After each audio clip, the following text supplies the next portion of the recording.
marry you, Brooke? Will you marry me? Where love is negotiated, where status matters more than truth, what happens when two people choose each other anyway? This is the story of the Gilded Age's most quietly powerful connection, Marion Brooke and Larry Russell. I'm Marian Brooke. I'm Larry Russell. Ah. New York, 1880s, a city exploding with wealth, with ambition, with rules, invisible rules. This is the Gilded Age, a time when fortunes are built overnight, and reputations can be destroyed just as quickly. Old money versus new money.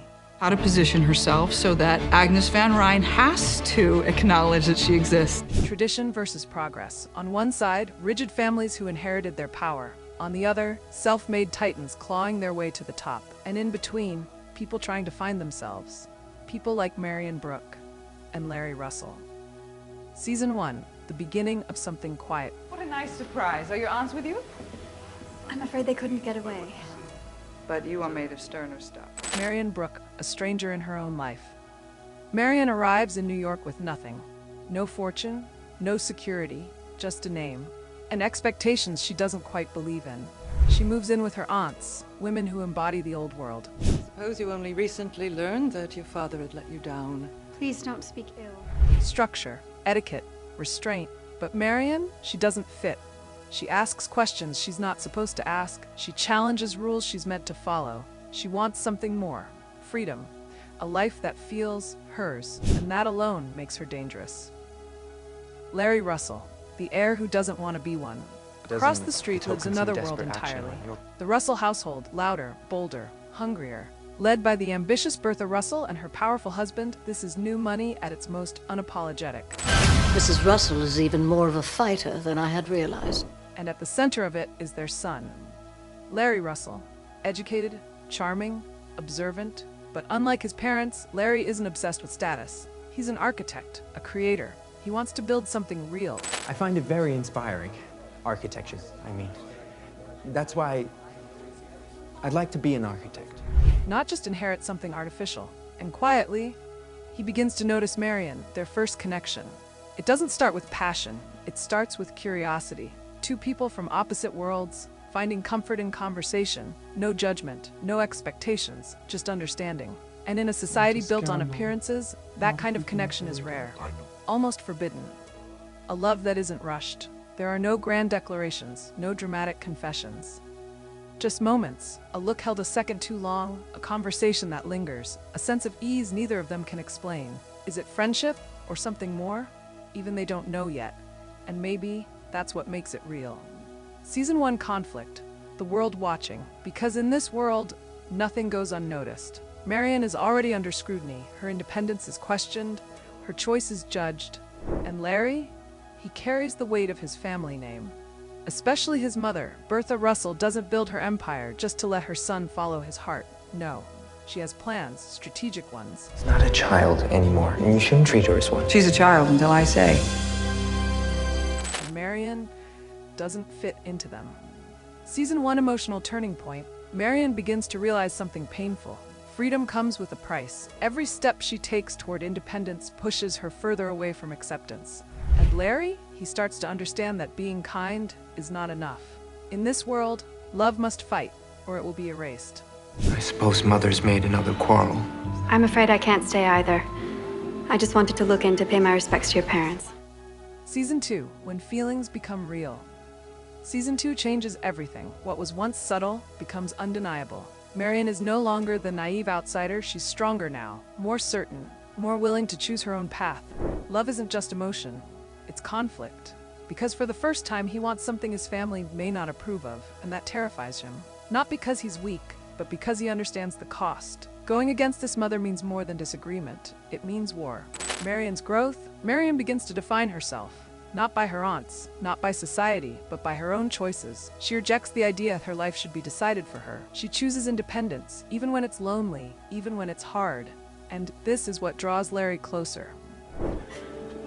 You do know that I'm in love with you, Miss Brooke. Because Marion represents something he's never had, freedom. Their relationship deepens. Their connection becomes undeniable, more personal, more vulnerable. They share thoughts they can't share with anyone else. dreams, doubts, fears, and slowly friendship turns into something else. Something fragile, something real. The pressure builds, but the world around them doesn't change. If anything, it becomes harsher. Bertha Russell is rising, her influence growing, her ambitions expanding, and with that, her expectations for Larry become even stricter. She doesn't just want success, she wants control over everything, including her son's future. Season 3, When Love Demands a Price. How are you enjoying living with your aunts? They've taken me in, so I should be grateful. But we seem to disagree on so many topics. New York is changing, faster than ever, louder than before. The lines between old money and new money are beginning to blur, but the rules, they still exist. And for Marion, Brooke, and Larry Russell, those rules are about to be tested in ways they never imagined. After the realization, by now there is no confusion, no uncertainty. What Marion and Larry feel is real. And more importantly, they both know it. But knowing something and acting on it are two very different things. Because love in their world is not private. It is public, it is political, it is watched. Marion, choosing herself, fully Marion enters this chapter stronger than ever. She is no longer asking for permission, no longer waiting for approval. She has already crossed that line, and there is no going back. But strength comes with consequence.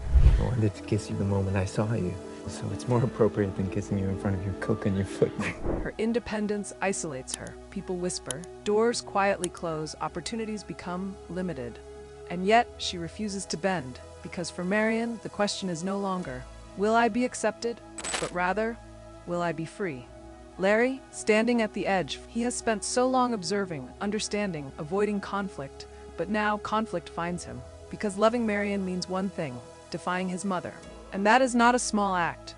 It is a direct challenge to Bertha Russell's vision of the future. A future she has built, piece by piece, with precision and sacrifice. Larry knows this, and still, he cannot walk away. The first real choice. There comes a moment, not loud, not dramatic, but irreversible. A decision to stop pretending this is just friendship, to stop hiding behind polite distance, to choose each other, fully. How is Gladys getting on? The war continues. My mother is a formidable opponent. And with that choice, everything changes. The world pushes back, because society does not tolerate disruption, especially not from those expected to uphold it. Marion becomes a problem, Larry becomes a risk, and their relationship, a liability. Conversations begin behind closed doors, names are mentioned, alliances considered, and quietly, opposition forms. Bertha Russell does not panic, she adapts. She always does. She sees the situation clearly. This is not just about love, this is about control. If Larry chooses Marion, he chooses unpredictability, and Bertha cannot allow that. So she does what she does best. She strategizes. A new match is introduced. More suitable, more powerful, more useful. A reminder to Larry of what he stands to gain and what he could lose. I'm afraid I've spoiled everything. Nothing is spoiled. I love you, Miss Brooke. The pressure tightens. Larry feels it from all sides. His family, his name, his future. Everything is being placed on a scale, and Marion, she refuses to be part of that calculation. She will not beg, she will not compete. If Larry chooses her, it must be his choice. Not something negotiated, not something forced. The emotional fracture. And this is where it hurts the most, because love is not always enough. Not in this world. Misunderstandings begin to grow, silences stretch longer, words become heavier. There are moments where it feels like they are drifting, not because they want to, but because the world is pulling them apart. It's past time for you to walk me home, Mr. Russell. Long past. Bertha Russell. The silent antagonist. Bertha doesn't shout, she doesn't threaten, she calculates. Every move is intentional, every decision strategic. And when it comes to Larry, she already has a plan. A marriage that benefits the family, a union that strengthens their position. And Marion, she is not part of that equation. The unspoken tension. Larry and Marion feel it. Every glance now carries weight. Every interaction, risk. They are no longer just two people talking. They are two worlds colliding, and the question becomes unavoidable. Can love survive when everything is against it? Season 2, emotional turning point. There comes a moment, quiet but powerful, where both of them realize the truth. This is no longer just friendship, this is love. And love demands a choice. The conflict. Love vs. society. This isn't just a romantic story. It's a battle between expectation and desire, between tradition and change. Marion represents a new kind of woman, one who refuses to be controlled. Larry represents a new kind of man, one who questions the system he was born into, and together, they threaten the very foundation of their world. What's really at stake? It's not just about marriage, it's about identity. If Marion conforms, she loses herself. If Larry obeys, he becomes everything he never wanted to be.